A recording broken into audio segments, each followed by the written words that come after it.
போனே சொல்லலாம் அந்த தர்மபுரி கன்றாயிட்டு அம்மானி தங்கி போனே சொல்லலாம் இங்க தங்கிருந்து போனால இங்க தங்கிருந்து போனால அம்மாவுடைய தங்கி தேடி இந்த பொண்ண மறுவித்தி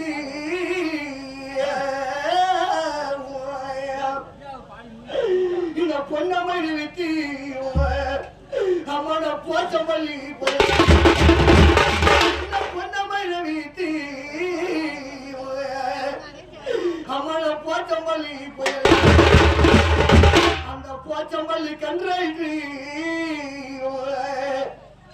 அம்மானி பொறுத்து போனே சொல்லலாம் அந்த போச்சம்பள்ளி கன்றாயிட்டு